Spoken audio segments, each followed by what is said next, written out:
Hey, everybody. Welcome aboard. This is Myth Busting Schizophrenia with your host, Kat King. And welcome to episode number 2 Hallucinations. All right, so this is the biggie. This is the one I get asked about the most. And I gotta say, there's so much to cover here, but we'll go ahead and we'll keep it to 5 myths.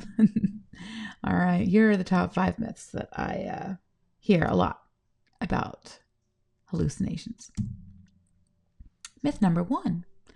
Having hallucinations means you must have schizophrenia. This is patently false. There are lots of instances where a person can be hearing or seeing things that other people aren't seeing or hearing that have nothing to do with schizophrenia or even psychotic disorder. You could have an en bloc blackout under the influence of alcohol. You could have borderline personality disorder with psychotic features, bipolar disorder with psychotic features, depression with psychotic features. Pretty much anybody can become psychotic and have hallucinations and lose touch with reality at any given time.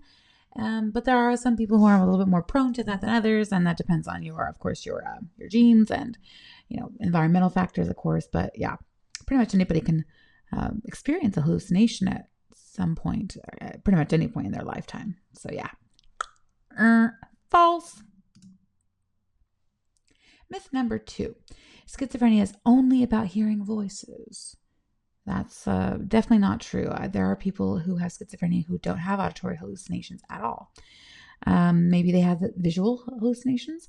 Maybe they don't really have auditory or visual hallucinations. Maybe they have tactile hallucinations where they actually feel things like bugs crawling on the skin or scratches or things like that. And other people don't feel them. Or they have olfactory hallucinations, which means that they smell things that other people don't smell.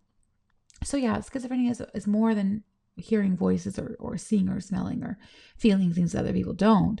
It's really about a collection of symptoms that all together combine to really impair a person's overall functioning and ability to distinguish between objective reality and delusions or hallucinations.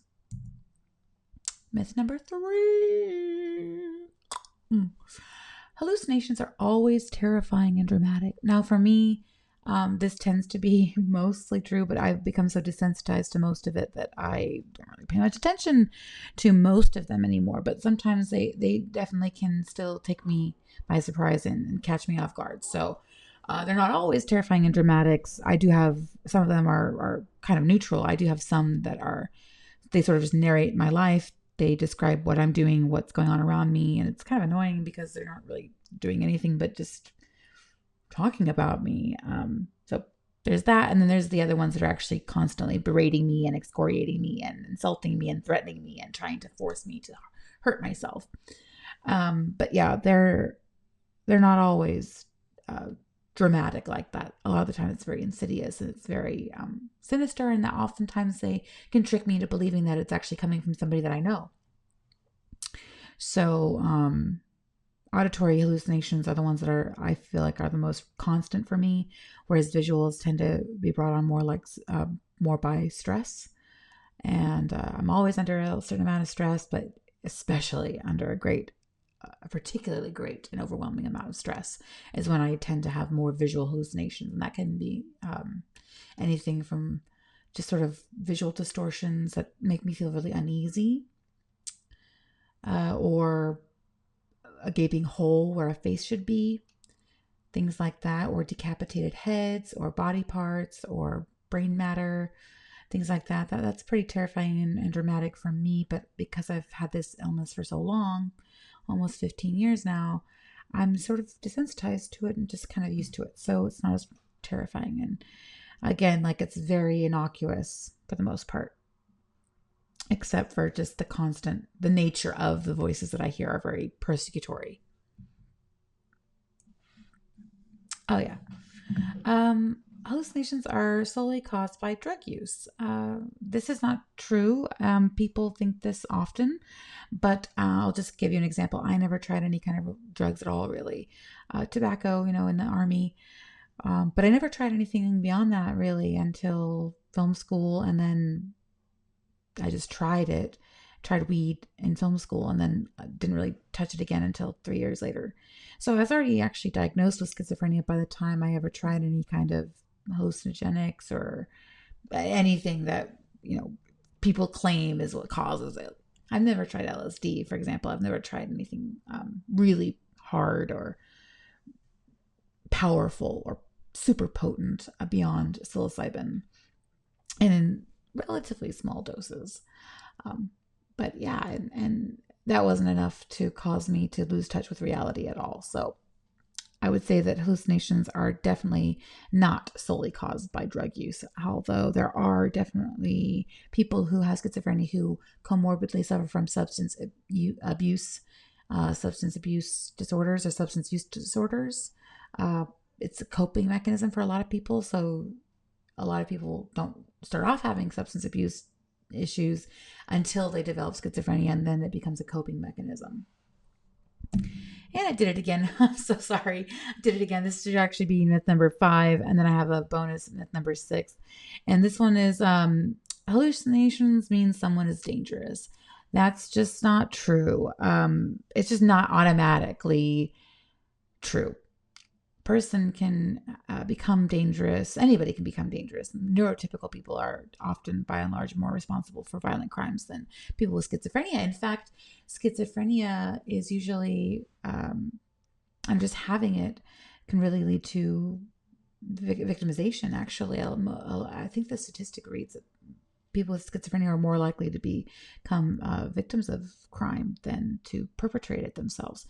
So we don't tend to behave in criminal ways. But that doesn't mean that there aren't exceptions to that. But I could just tell you that, like, if you list 50 different serial killers throughout history, 99% of them would come back without a history of schizophrenia or any psychosis or psychotic symptoms in their pathology. So, and that includes Ted Bundy, that includes Eileen Wuornos, that includes a lot of different killers. So that's something to look into if you really want to know more about that. If I'm really, kind of winging it there. I'm not really winging it on the statistics. I've done a lot of research on this, and I will provide sources as always at the end here. And that leads us to myth number 6, actually. And I promise I will get this right on episode number 3. Promise I will get this right. But yes, myth number 5 is people with schizophrenia can't tell the difference between hallucinations and reality. This does, true, correct, with caveats. So if a person has insight, has had support, has medication, has therapy, then they can learn how to determine whether something is a hallucination or not. If a person has had enough of a life experience, how do I put it? If a person has lived enough of a life prior to becoming diagnosed, and they can remember what it was like to live without the illness, then that's putting them on a bit more of a positive track in terms of their prognosis, because it gives them the chance to sort of recall positive memories that they can use for grounding, and that can help them with mindfulness, and that can keep them calm in really highly stressful times.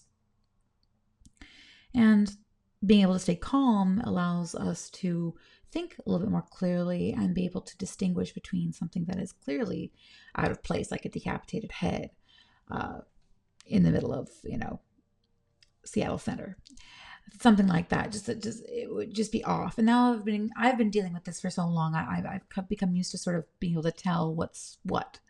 So, but yeah, at the outset, it's kind of difficult. And sometimes it's just like, you have to do something called reality checking a lot with schizophrenia. You have to, if there's something I see or hear or feel that I'm not sure is real, I will always just turn to somebody I know who doesn't have schizophrenia and ask them, hey, did you see that? Did you hear that? Did you feel that?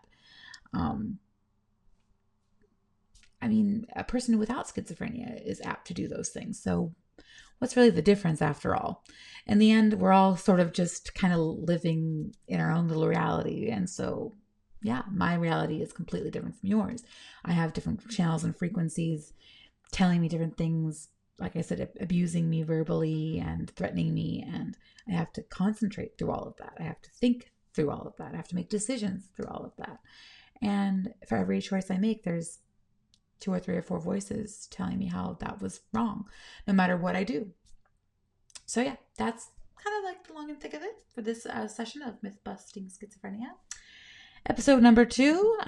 For more information, you can follow me on linkedin.com at /in/CatherineKing.com. You can find books and courses and other goodies available for purchase at my Gumroad. That's Cat King here at .gumroad.com. Again, Cat King here .gumroad.com. You have to excuse me. It's been a long time since I've had to really plug my own products and things. So, of course, not the most fun part of this at all for me. But I just want you to know that, yeah, I've got a lot of fun stuff out there for you to check out. I have a couple of different newsletters on LinkedIn that you're welcome to subscribe to. I invite you to dive into the next upcoming Ask Me Anything About Schizophrenia that's coming up on LinkedIn Live Monday, March 10th at 5 p.m. Pacific Standard Time. And if you missed that one, don't worry about it. It'll be posted up on YouTube shortly after the conclusion of the live itself. And then don't miss out because we have another webinar coming up. This one coming up on March 22nd will be all about how to portray schizophrenia authentically in film and TV and various mediums of art. So I don't want you to miss that one either. But if you do, don't worry about it. I've got a whole guide in PDF format for you to download again on my Gumroad. So yeah, it's all there for you. Thanks again for tuning in, and I will see you next time. As promised, here are those sources.